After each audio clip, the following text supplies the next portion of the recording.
The autopsy reports described sailors fused into steel. Not near the steel, inside it. Arms disappearing into bulkheads. A man's ribcage merged with a deck plate. The Navy said it never happened, but the documents exist. In the next 10 minutes, you're going to see exactly what the U.S. Navy has spent 80 years trying to make you forget. The ship. The sailors. And the experiment that may have broken the laws of physics, and the men who got caught in the middle. October 28, 1943. Philadelphia Naval Shipyard. The USS Eldridge, a freshly commissioned destroyer escort, sits in harbor. Crew on deck. Generators humming below. And then, nothing. According to the men who claimed to witness it from a nearby vessel, the Eldridge didn't sink. It didn't explode. It disappeared. The story goes like this. The U.S. Navy, in partnership with scientists working under the classified umbrella of the National Defense Research Committee, had been developing a technology built on the theoretical work of Albert Einstein. The unified field theory, an attempt to link electromagnetism and gravity into a single equation. Einstein reportedly abandoned this work before completion. What the Navy allegedly did with his unfinished calculations is where history gets very dark, very fast. The experiment was called Project Rainbow. The objective: render a warship invisible to enemy radar by generating an intense electromagnetic field around the hull. What supposedly happened went far beyond invisibility. Witnesses claimed the Eldridge didn't just disappear from radar. It disappeared from reality. The ship was reportedly seen, minutes later, in Norfolk, Virginia, 400 miles away, before reappearing in Philadelphia. The crew, according to accounts that surfaced years later, were never the same. Some were found wandering the docks in a catatonic state. Some had vanished entirely. And some were found in conditions that no official report will ever fully describe to you. The Navy's official position. The Eldridge was never in Philadelphia on that date. The experiment never happened. And the men who said otherwise were, quote, mentally unfit. Here's where the trail gets strange. Because this story didn't break in a newspaper. It didn't come from a senator or a whistleblower inside the Pentagon. It came from one man. A merchant marine named Carl M. Allen, who sometimes called himself Carlos Allende, who in 1956 mailed a heavily annotated copy of a physics book to a UFO researcher named Morris Jessup. The annotations were written in multiple colors of ink, in a frantic, erratic hand. They described, in fragmented detail, the Philadelphia experiment. They named sailors. They described what happened to the crew. And they described effects so disturbing that Jessup himself reportedly told friends the information was making him physically ill. Allen claimed he had witnessed the Eldridge's disappearance from the deck of the SS Andrew Furuseth, a merchant vessel anchored nearby. He described watching the ship surrounded by a greenish fog, before it simply ceased to exist. Now, every mainstream historian will tell you Allen was a crank. An obsessive. A man who fabricated an elaborate fantasy and successfully injected it into American conspiracy culture. But here is what they don't tell you. The Office of Naval Research, the ONR, received a copy of that annotated book. And rather than throw it away, they had it reproduced. Officially. In a limited print run. For internal distribution. Why would the United States Navy spend resources duplicating and distributing a book full of what they claimed was pure fiction? This is the part that gets buried. This is the part that almost never makes it into the documentaries. Among the accounts attributed to crew members and civilian witnesses, accounts collected over decades by independent researchers, there are clinical descriptions of what happened to sailors aboard the Eldridge during and after the alleged experiment. And these aren't the vague ravings of conspiracy theorists. They read like trauma reports. Men described colleagues suddenly bursting into flame while standing still. Not catching fire. Generating it, from inside.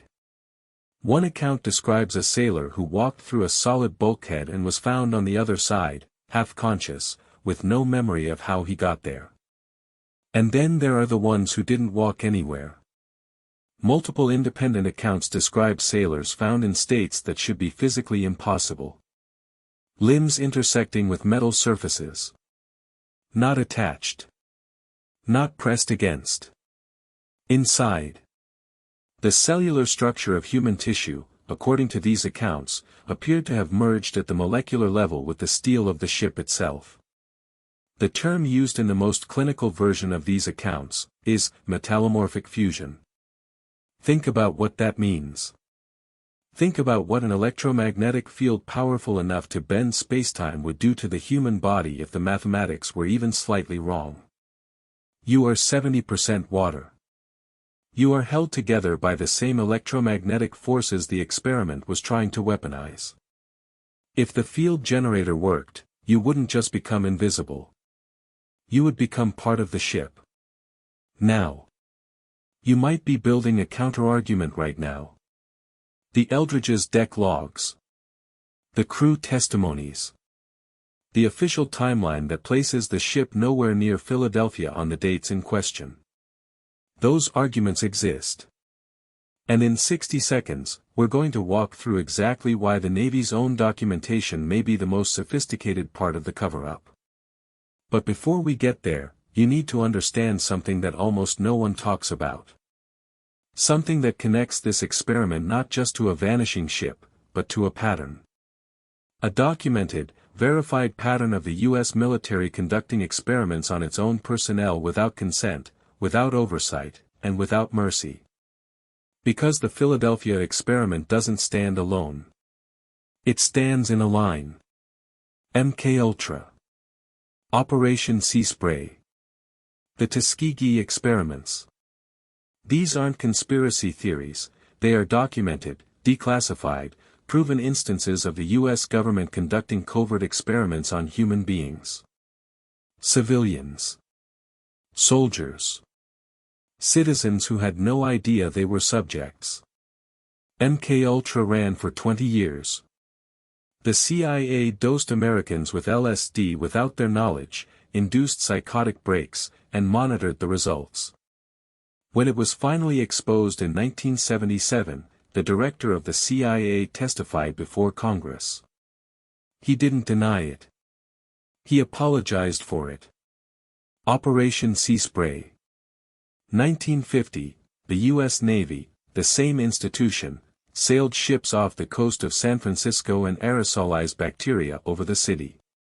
Nearly 800,000 civilians were exposed. At least one man died. It was not declassified for 30 years. This is the institution asking you to take their word for it about the Eldridge. And here's where the Philadelphia experiment documentation becomes genuinely unsettling. When independent researchers in the 1990s filed Freedom of Information Act requests specifically about Project Rainbow and the Eldridge, they received responses that were either fully redacted, or stated that the relevant records had been destroyed in a routine disposal. Routine disposal of records from a classified naval research project. During the height of World War II, the Navy didn't just say, "It didn't happen." They made sure there would be very little left to prove either way. Here is what we can say with reasonable certainty. Here is what the evidence, not legend, not fringe theory, but documented evidence, actually supports. 1. The U.S. Navy was actively researching electromagnetic degaussing technology in 1943 for exactly the purpose described, to reduce a ship's magnetic signature and evade mines. This is confirmed. The Eldridge was equipped with this technology. 2. Einstein's work on unified field theory was of direct interest to military research programs during this period. His presence as a Navy consultant in 1943 is documented. 3. The ONR's reproduction and internal distribution of the Jessup annotated manuscript, rather than simply dismissing it, suggests institutional interest that goes beyond debunking a crank. And 4. The sailors. 14 crew members of the USS Eldridge were listed as having suffered psychiatric breakdowns or been institutionalized following the ship's 1943 service period. 14. On a single vessel. In a single year. The rate is statistically extraordinary. What happened to those men in those institutions is not in any file you can access today. The most likely explanation is that the Navy ran a degaussing experiment that went catastrophically wrong. That the electromagnetic fields generated were far beyond safe parameters. That men were injured, driven insane, or killed. And that the story of teleportation and invisibility is the distraction, the layer of unbelievable mythology deliberately allowed to grow over the real event, because no one believes a story about a teleporting ship. And that is exactly the point. The Eldridge was decommissioned in 1946. Sold to Greece. Renamed the Leon. It served in the Hellenic Navy for 30 years before being scrapped in 1999. No memorial. No inquiry. No acknowledgement of what may have happened aboard her decks in the autumn of 1943. The men who were there are gone now. The files that might have told you the truth were disposed of, routinely. But the documents that do survive point to one conclusion that no official statement has ever been able to fully erase: something happened on that ship. And the U.S. Navy spent the better part of a century making sure you'd never know exactly what. If this broke your brain a little, subscribe. We drop one of these every week.